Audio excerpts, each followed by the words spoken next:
So we'll be starting with the first topic, which is titled piano layout.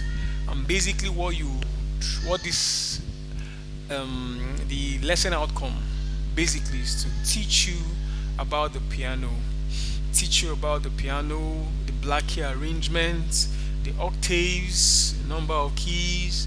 You get to learn the musical alphabet and their respective key names, and then where middle C is.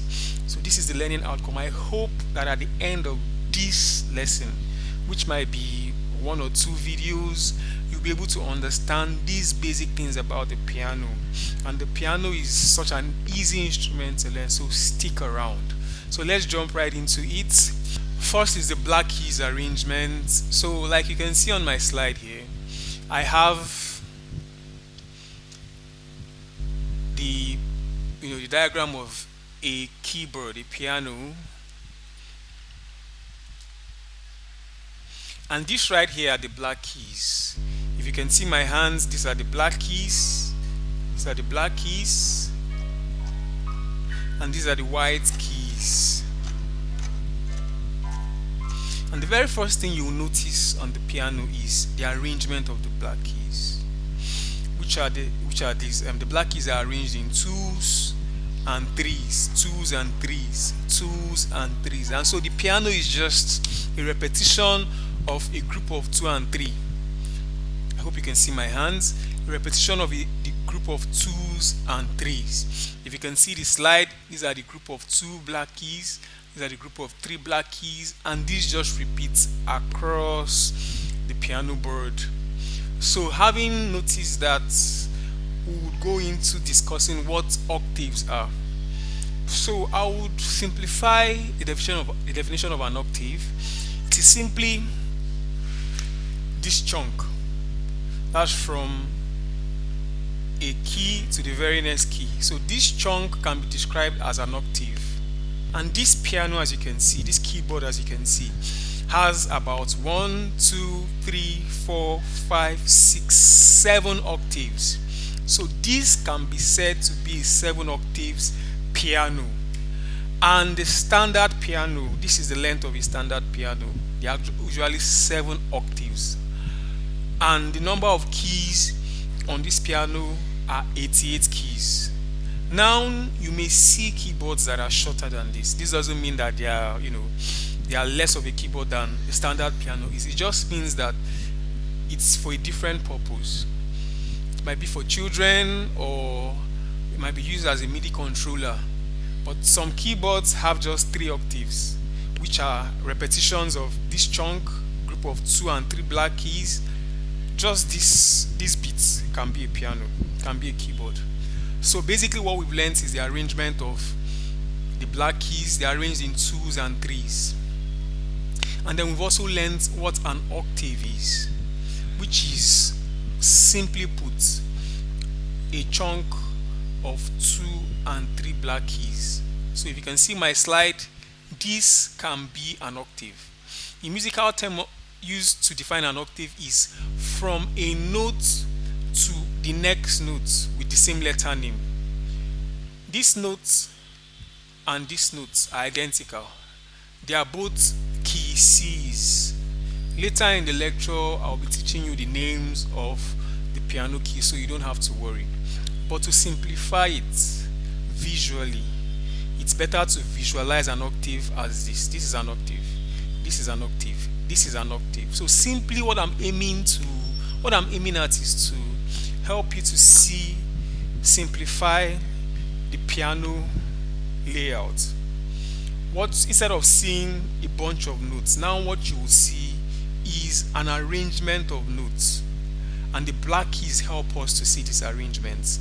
So having defined the piano layout as black keys being arranged in groups of 2s and 3s, you now see them as chunks.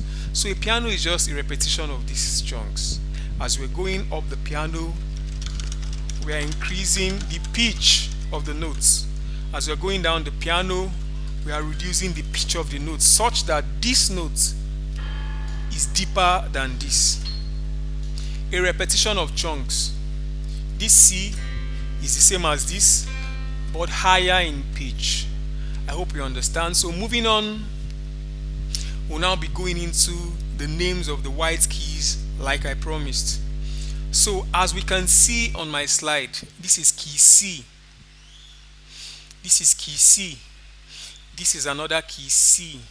And this is the last key C. I had explained that the standard keyboard has about 7 octaves. But as you can see on the slide, this keyboard, let's count. This keyboard has how many octaves? Now let's count. This is 1, right? This is 2, and this is 3. So this keyboard has 1, 2, and 3 octaves. And then the white keys, the names of the white keys are gotten from the English alphabet. It's not rocket science. You don't have to cram things that are arbitrary. So basically, we start from A to G. There is no H, there is no I in the music alphabet. So the music alphabet is from A to G, namely A, B, C, D, E, F, G. And this note right here is C. So intuitively, you should know that the next one is D, the next one is E, followed by F, G, A, B, and back to C. So this is just a repetition of notes. We start again from C to D. And there's something I want to point out here. The way to recognize C is that it is the white note. The white note in the white note, let me erase what I've written before. C is the white note in front of every set of 2 black keys. So we have how many sets of 2 black keys here? 1, 2, and 3. So C is the white note in front of every set of 2 black keys. That is how to recognize it. So you don't have to start counting from C if you want to get to F or probably E. And how to recognize F is the white note in front of every set of 3 black keys. So if you want to play the F note, you don't have to start counting. Like if your teacher tells you to play note G, you don't have to start counting. Okay, it's a C, C, D, E, F, G. You already know intuitively that this is G by knowing this is F. F is the white key in front of every set of 2 black keys. So let's touch all the F's on this keyboard. This is the first F, this is the second F, this is the third F, fourth F, fifth F, sixth and 7th F. So that has, I hope this explanation helps you to understand the names of the white keys.